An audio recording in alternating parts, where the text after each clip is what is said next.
La identidad construida desde la culpa no aparece en Jinx como un peso añadido a un yo previo, sino como el material mismo del que ese yo está hecho. La pregunta ¿quién sos cuando tu nombre nace de un error? No funciona como provocación externa, sino como una herida que ya está hablando desde adentro. En Arcane, el nombre no llega después del trauma para describirlo, llega para fijarlo, para volverlo estable, repetible, casi utilizable. Jinx no se piensa a sí misma como alguien que cometió una falla, se reconoce como la falla misma, como si el error hubiese demostrado ser la única forma coherente de existir. En ese punto, la culpa deja de ser una emoción que se siente y pasa a ser una estructura que organiza la percepción del mundo. Cada gesto, cada decisión futura, se filtra por esa certeza íntima de haber arruinado algo esencial e irreparable. La consecuencia no es el arrepentimiento clásico, sino una forma de coherencia torcida. Si soy el error, entonces actuar como error es ser fiel a mí mismo.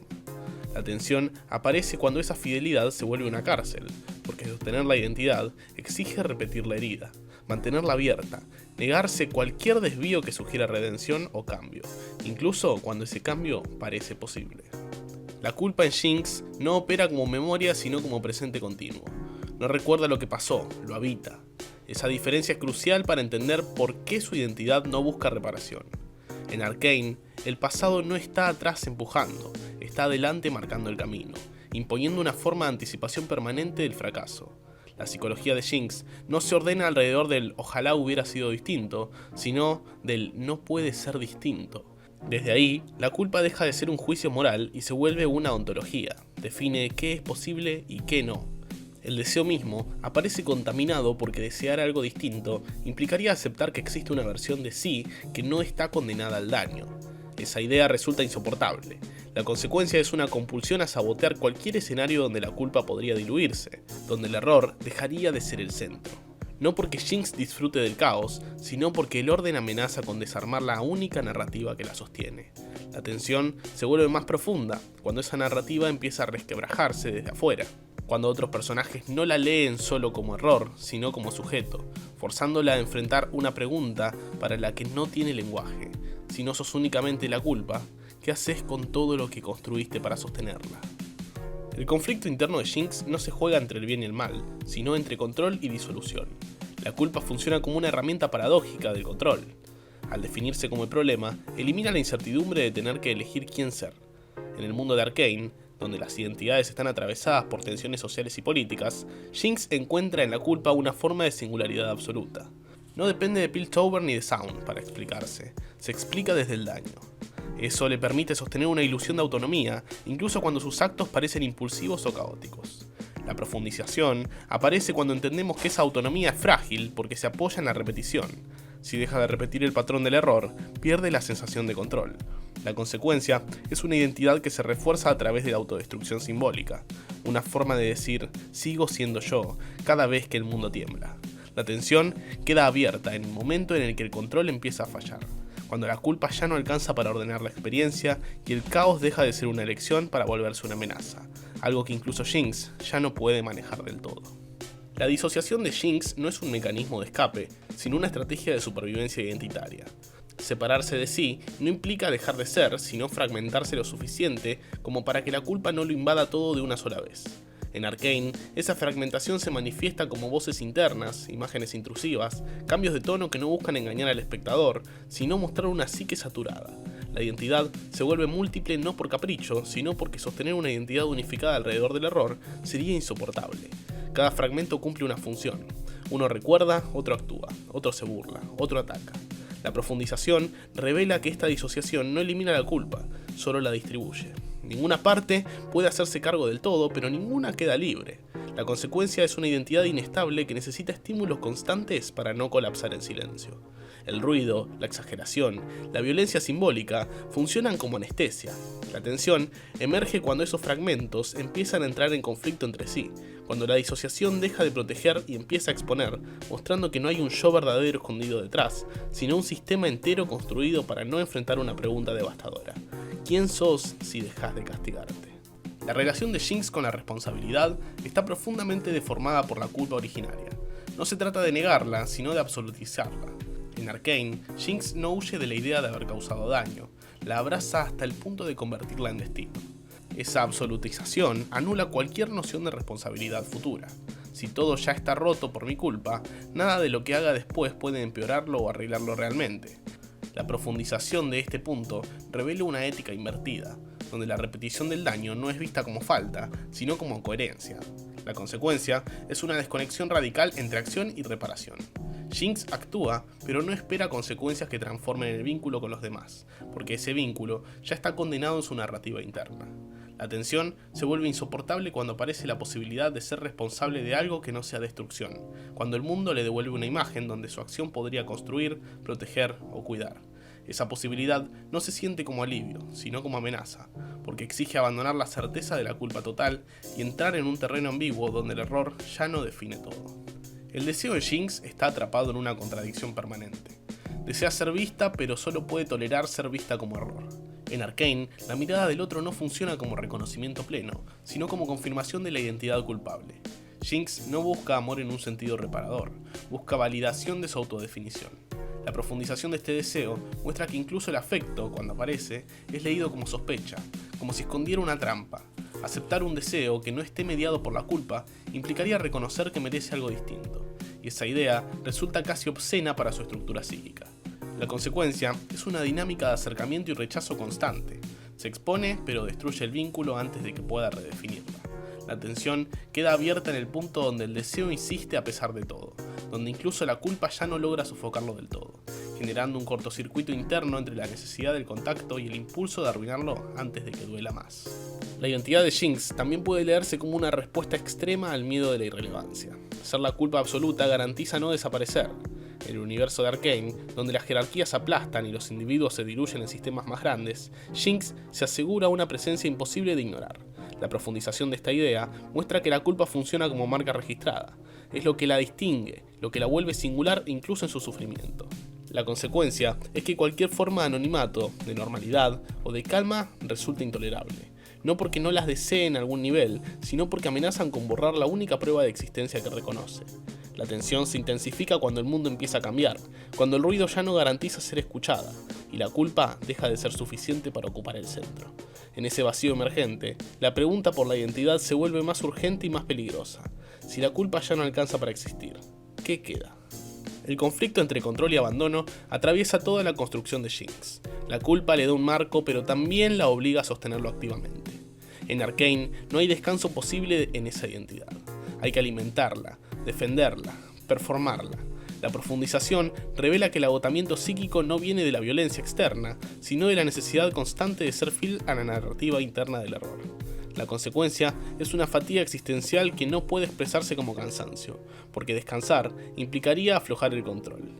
La tensión aparece cuando el cuerpo y la mente ya no pueden sostener ese ritmo, cuando la culpa empieza a desbordar incluso las estructuras que la contenían, empujando a Jinx hacia un borde donde ni el control ni el abandono ofrecen una salida clara.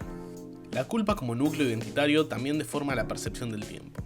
Para Jinx, el pasado no se cierra y el futuro no se abre. En Arcane, el presente se vive como repetición, no como tránsito. La profundización de esta temporalidad muestra una vida suspendida donde cada acto confirma lo ya sabido en lugar de inaugurar algo nuevo. La consecuencia es una sensación de estancamiento disfrazada de movimiento constante. Todo cambia alrededor, pero internamente nada avanza. La tensión se vuelve insoportable cuando el tiempo empieza a exigir decisiones que no pueden justificarse solo desde el error, cuando la repetición ya no alcanza para responder a un mundo que insiste en avanzar. Pensar a Jinx desde la culpa como identidad no implica reducirla a su trauma, sino entender cómo ese trauma fue metabolizado hasta el punto de volverse estructura. En Arcane, Jinx no es víctima pasiva de lo que pasó, ni villana consciente de lo que hace. Es un sujeto atrapado en una lógica que ella misma sostiene porque no conoce otra. La profundización de esta mirada abre una incomodidad. La culpa no siempre pide ser curada, a veces pide ser obedecida. La consecuencia es una identidad que se defiende incluso de su propia liberación. La tensión queda abierta en la posibilidad, todavía frágil, de que entender la culpa no sea lo mismo que abandonarla, y de que el conocimiento de uno mismo no garantice el cambio, sino que en ciertos casos lo vuelva todavía más aterrador. A medida que la culpa se consolida como identidad, aparece una paradoja central. Cuanto más se entiende a sí misma como error, menos margen tiene Jinx para pensarse como responsable en el presente. En Arcane, esta paradoja no se plantea de forma explícita, sino que se filtra en la manera en que el personaje responde al conflicto. La culpa total funciona como una coartada existencial. Si todo está mal desde el origen, entonces no hay decisiones verdaderamente nuevas, solo variaciones de una misma condena. La profundización de esta lógica muestra cómo la responsabilidad se vacía de contenido ético y se transforma en destino. Jinx no decide dañar, daña porque eso es lo que corresponde a quien es.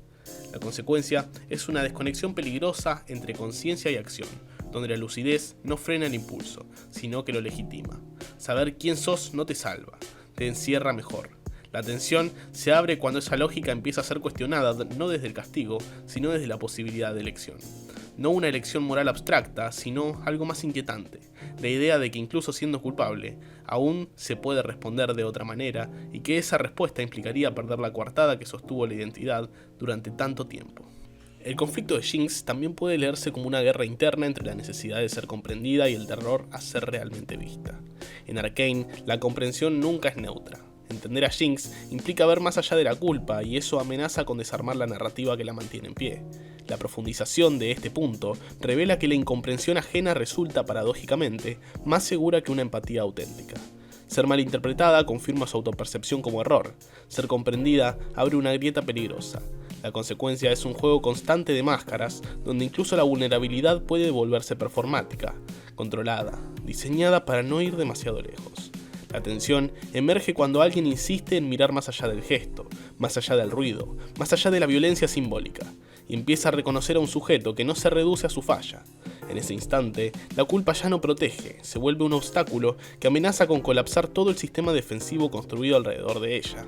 La compulsión en Jinx no responde únicamente al trauma, sino a la necesidad de sostener una identidad estable en un mundo inestable. En Arcane, cada acto repetitivo, cada gesto llevado al exceso, puede leerse como un intento desesperado de reafirmación. La profundización de esta compulsión muestra que no busca placer ni descarga, sino confirmación. Repetir es decir, sigo siendo yo, incluso cuando ese yo resulta insoportable. La consecuencia es una identidad rígida, que necesita intensidad constante para no disolverse. El silencio, la pausa o la calma no son refugios, sino amenazas, porque dejan espacio para preguntas que no tienen respuesta. La tensión aparece cuando la compulsión empieza a perder eficacia, cuando incluso la repetición ya no logra tapar el vacío que se expande detrás. En ese punto, el conflicto interno se agudiza, o se intensifica aún más el patrón, o se enfrenta al abismo que siempre estuvo ahí, esperando el momento en que la culpa ya no alcance para llenarlo. Hay en Jinx una relación profundamente ambigua con la idea de cambio, no porque no lo desee, sino porque el cambio pone en riesgo la coherencia interna construida alrededor de la culpa. En Arcane, transformarse no es sinónimo de evolución, sino de traición a una verdad dolorosa que, sin embargo, se siente auténtica. La profundización de esta ambigüedad revela que la identidad basada en el error ofrece algo que el cambio no puede garantizar: continuidad. Cambiar implicaría aceptar una discontinuidad radical, una ruptura con la narrativa que dio sentido al sufrimiento. La consecuencia es una resistencia feroz a cualquier desplazamiento subjetivo, incluso cuando ese desplazamiento promete alivio. La tensión se vuelve especialmente intensa cuando el entorno empieza a exigir definiciones, cuando ya no es posible habitar cómodamente la ambigüedad. En ese escenario, Jinx queda atrapada entre dos formas de pérdida: perder la identidad conocida o perder la posibilidad de algo distinto. Pensar a Jinx como una identidad construida desde la culpa obliga a replantear la idea misma de sanación. En Arcane, sanar no aparece como un proceso deseable, sino como una amenaza ontológica. La profundización de esta idea nos enfrenta a una incomodidad central. No todo sujeto quiere ser liberado de aquello que lo define, incluso cuando esa definición duele. La culpa, en este sentido, no es solo herida, sino ancla. La consecuencia es una subjetividad que se defiende activamente de la posibilidad de reparación, porque reparar implicaría desmontar el andamiaje entero que sostiene el yo. La tensión queda abierta en un punto crucial. ¿Qué pasa cuando la culpa ya no puede sostener la identidad, pero tampoco se ha construido nada para reemplazarla? En ese espacio vacío, donde ni el error ni la redención ofrecen sentido, se juega el núcleo más inquietante del personaje. No la destrucción, sino la intemperie absoluta de tener que inventarse sin garantías, sin relato previo, sin la certeza tranquilizadora de saber exactamente quién se es.